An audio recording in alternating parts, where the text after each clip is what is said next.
Hello and welcome to a new video. In today's video we're going to take a look at the #1 team on PvPoke. This is going to be a team that's based around Malamar and also the role of Malamar in the current meta as one of the best neutral Pokemon. And we're going to see it today on how to run this team, and honestly this team is amazing. I showcased this team already I think like 1.5 seasons ago or something like this as well. It is back in #1 spot and rightfully so. This team is absolutely fantastic. Of course, a lot of bulk on this team, so expect that your battles are taking a little bit longer, but like it's not even that crazy long to be fair. Like those Pokemon still have all kind of offensive pressure, which not all of them have, looking at you Mandibuzz. But this team definitely has some offensive pressure still with the Sludge Wave, for example, hard-hitting move, or the Scorching Sands, and Quick Attack and Poison Jab are also doing some quite solid fast move pressure. And as you're gonna see here, basically, this team, if you win the lead, you win the battle. That is basically what it is. If the opponent swaps out, they're getting hard-walled no matter what they really want to swap into, because either Diggersby or the Toxapex are usually going to be able to hard-wall any kind of Pokemon that wants to swap into you. And here, I will take advantage of the opponent's Corsola. Corsola, again, this is the issue for this Pokemon. In a meta where Diggersby is kind of allowed, this Pokemon struggles quite a bit in terms of just getting some damage in with that kind of stuff. As you will see here, we're going to be in such a good position. We can go for one Scorching Sands here, knock out the opponent's Talonflame. And in comes the Chestnut, which has to deal now with a Fire Punch here, of course, coming through, doing a solid amount of damage, and Toxapex just walling them, and this is going to be a good game. And that's basically on how most games are going with this team. Like, you kind of really want to win the lead matchup, which in this case is going to be one of the worst possible Pokemon to encounter for this team, which is going to be Jumpluff. It's great for the Toxapex to have this matchup, but everything else is going to be a bit of a tricky one. Here's the issue that they're running Fairy Wind, of course, which is a super effective hit against our lead, and we can't really swap out because, of course, we're going to be weak to Grass typing on our Saysop here.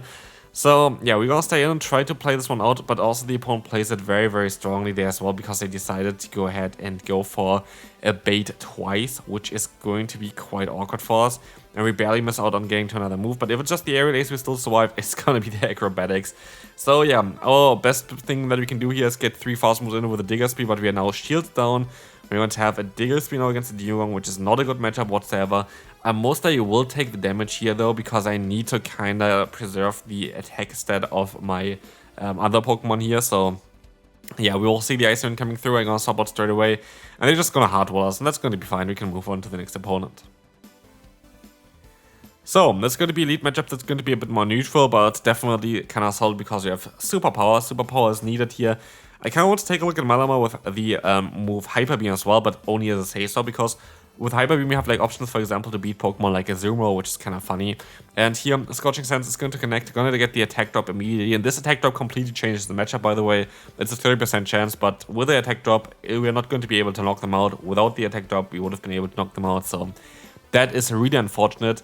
As we now at least gonna be able to get a ton of energy with our own Diggersby. They're gonna swap out into the Serperior, gave us 2 Fire Punches on the way, but also gave us a ton of time from the clock. So what we can do now is, which is really nice for us, go for both of the Fire Punches, get a ton of damage onto them, and now we can just wait until either the opponent goes for a charge move, we can go for our own Fire Punch. If they want to use a shield afterwards, we are going to be able to just use the opportunity to just swap out, because the opponent still should be stuck in this matchup. That's exactly what's going to be happening now. We're going to have, the opponent swapping out now though. Sadly, what we had there just now was a CMP tie with only like 5 seconds off the clock. So yes, the opponent would have been locked in for even longer if we just would have been able to swap out straight away, but because we had 2 charge moves coming through and not 1, there was like 20 seconds going off the clock, and that was kind of unfortunate because it was the extra time that the opponent was kind of stuck in. So we still kind of have to adjust here. We're going to be able to go for another Brine against the opponent here, which is going to be okay, allowing us to get the shield. We can swap out. We still should be able to survive an Awkward Tail quite easily. It is going to be a CMP tie, but let's see on how this is going to go. Awkward Tail is coming through. It is going to be enough for us to still survive. We have the Fire Punch coming through, knocking out that Drapion, guaranteed. And now we have to see what they're going to have in the bag, and they decide to forfeit this battle here. Next one. Malamar against Venusaur. And basically this is the thing as well with this team. If you win the lead, you usually win the battle. Like, we have Venusaur on the lead, which is a great lead for us. We have the Diggersby swapping into us, so we can go for a big superpower, get a ton of damage onto them, and bring in our own Diggersby, which is going to be now in such a great spot, because what we can do is, what you're going to see as well, the opponent's Scorching Sand is not going to do enough to knock us out, or like not going to put us into half health range basically. And what I mean with this is, well, Same gonna be happening here, but we're gonna get the attack drop, but we're also gonna get a ton of energy. We're not gonna go for a charge move, we're just gonna go for the full farm down. And while it's a bit risky, they're gonna go for the Fire Punch anyway, so it doesn't not really have any risk. We're gonna be able to now get a Fire Punch off, get some damage onto them, half of their health is gonna be gone, we can go for the full farm down now. And so, yeah, we're gonna use a shield, that's gonna be fine. It's going to be a Frenzy Plant coming through, and we're going to get the full farm down then against the opponent. We have here the opponent now getting in their Talonflame. We're going to get off another foul play against them. That's going to be a bit of a trickier one, but I guess it's actually kind of okay, because we're going to have that water type resist at least there in the back for us with the Toxic Packs. It's going to be okay for the Incinerate damage. But as they're going to charge up quite a lot of health, like quite a lot of energy there as well, and swap on down to the Digger Speed to catch the move, we're going to be in a position where it's a bit awkward for us to deal with it, but we can at least swap out straight away, and we still have a shield left. So the shield basically guarantees us a victory here. We can let the move go through. It is going to be the Brave Birds. Good job there, but they have to hit another Brave Bird, and they just don't get there. Malamar against Talonflame. Again, a matchup that's kind of neutral, not really ideal. I do think that even if you play it perfectly, Malamar should lose this matchup here. I think they're going to outspeed you in the 2-shield scenario, which is a bit awkward. And so we're going to see the shield coming up from the opponent. We could decide to try to swap out into the Toxic Packs just to catch a move, but we rather decide to use a shield here onto a Flame Charge. I am a believer of Flame Charge Talonflame. I think it's going to be currently maybe even the better Pokemon to go for. And we will see here the Chestnut coming in, where we're going to be able to catch a hit onto our Toxic Packs. It's going to be that superpower, and that's going to be amazing, because now the opponent going to be in a position where I get a ton of energy, and they had enough and forfeit. And this was the first set. It was a 4-1 here apparently for me. As you see here, we're going to climb a lot, and we're going to move on to the next set. And let's see if this next set is going to be as consistent as the first one. We will see here the Dugong against an Elite, which is going to be kind of nice. I'm going to go for a foul play first, because I don't want to debuff myself. This is basically the main thing that I don't want to have happen here, because we need to get basically some superpowers off against the opponent, and this is always kind of awkward because our defense drops with it. Attack drop here onto us is a bit annoying as well, but as you'll see here, another superpower is going to connect against the opponent, gonna be able to get the KO. And then comes the Talonflame again, where we can at least go ahead and go for the foul play. Now we have alignment with this, which is going to be really important, because now we have Toxic Packs against the Talonflame. We can take a hit. We are going to maybe use a shield here still. Let's find out. We're going to let the Brave Bird go through. They reveal that they're going to have the Marowak in the back, and so I guess it was the right decision from us to play it like this. We're going to use a shield against the Marowak. You might think, why would you do this? You have the chance of getting that debuff with Scorching Sands, and as I need to hit the opponent several times anyway to get rid of the shields in order to have a chance of Brine hitting later on, we're going to have to basically commit a shield here onto the Diggersby. We sadly never got the debuff here onto the opponent, which is really impactful actually, because otherwise we would have had a way better time with the Diggersby.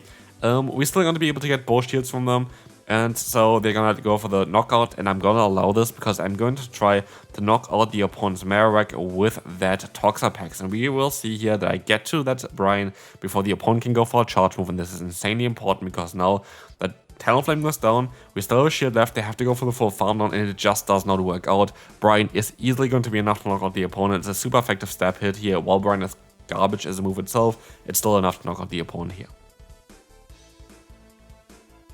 Serperior. Serperior is going to be a Pokemon where, yeah, we're going to have to stay in for a little bit. It is a bit of an awkward one. The issue with Serperior is you have not the bulk that the opponent really has. Like, they have also with Frenzy Plant just a harder hitting move. Like, Frenzy Plant I think does like 85 damage or something like this, while, or 90 damage even? I'm not too sure. But as you're going to see here as well, we're going to be able to go ahead and go for a foul play where it only does 70 damage. And my hope here was at this point that I could go for the full farm down. Again, you want to use the shields early, you want to keep alignment, and I see here I'm not going to be able to do that. I'm forced to go for a superpower, and I decided to keep my Malamar, which is a risky play, but hopefully it's going to work out for me. I have basically, like, yeah, no real weakness anymore against the opponent here at this point in terms of the Serperior. They're going to go into an answer for me, but it's not the hardest answer. It's going to be a Dunsparce. They still have to go for 2 drill runs in order to knock me out from this range.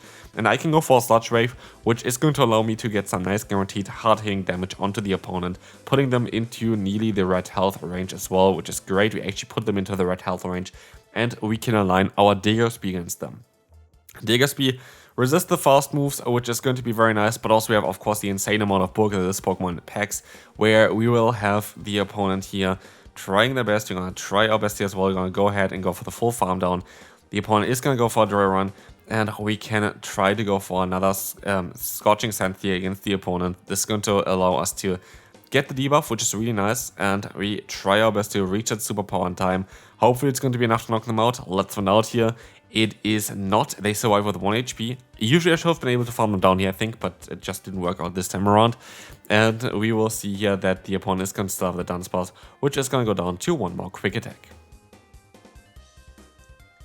So next opponent, we're going to have here the Drapion against us, which is going to be okay. We're going to have to go for the superpower. It's actually one of the worst possible leads, by the way, Drapion, because you are kind of in a position where, of course, your fast move is doing resisted damage here. You have only basically superpower to do neutral damage against the opponent, and you're never going to be able to win this matchup as the lead of Malamar. And so this is basically one of the worst positions that I could be in. We see also here the Dragon Boy coming in here, the Goodra. And this is also not really an ideal matchup because they have super effective coverage against us with that awkward tail. And so we have to be, I don't know, we have to be a bit careful there that we are not gonna lose this battle all of a sudden with just all of the stuff that's happening against us. But we just don't have any luck. We don't even get the debuff onto the opponent here. I'll try to swap out there. I feel like, I don't know, like if it's just like or something like this, I should have not really been, but I'm not even able to get to double Fire Punch there. So like there was basically everything going against me currently that it could. I try to get the energy with my Malamar, go for the full farm down here, and hope that somehow I'm going to be able to win just with my Toxapex, but it's going to be a very tough way ahead here, because I highly doubt that you're going to have a great time here, not against a Morpeko, and this is going to be a good game here. Morpeko, it's just very difficult. You're going to be able to win the zero shits with your lead, but of course our lead's gone now at this point.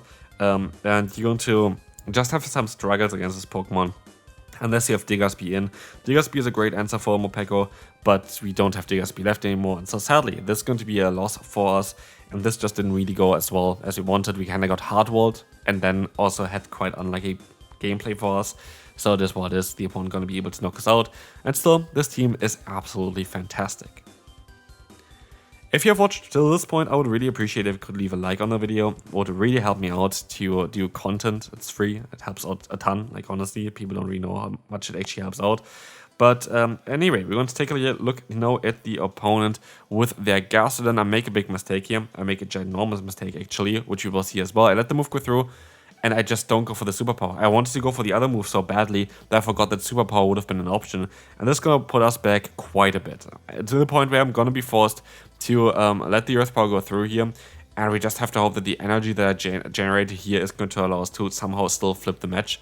But it's going to be very tough, especially with Drifblim in the back. Drifblim is going to be one of the harder answers where you kind of really would like to have your lead. And so yeah, let's see how this is going to go. We're going to have here the Fire Punch coming through. It's going to allow us to get some damage onto them. And we have to kind of hope that we can catch a move. Like, if we don't catch a move, I feel like this game is kind of over straight away. I have to catch an Icy Wind onto the Toxapex here. And apparently, this did work out quite well. This is looking really promising here. It is going to be the move that we wanted to catch.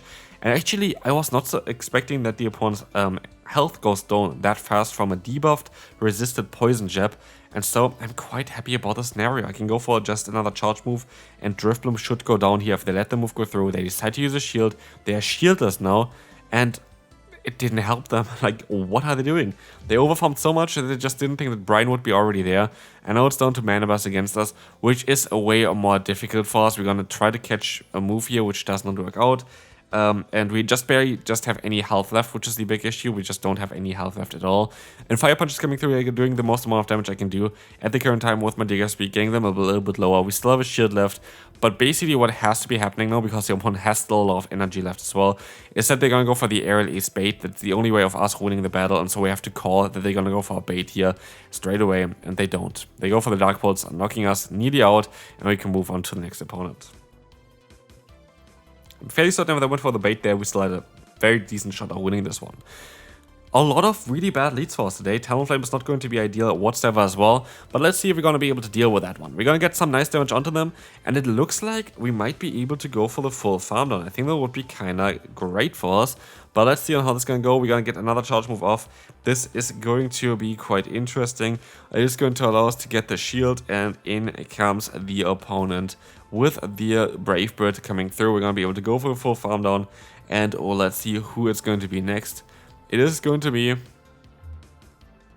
the Dunsparce. That's going to be actually kind of fine. We're going to have here also the superpower coming through, this is going to be fine. It's going to allow us to get the shield, and we're going to try our best to go for another superpower to get a lot more damage onto it. We have to keep alignment. That's the thing as well.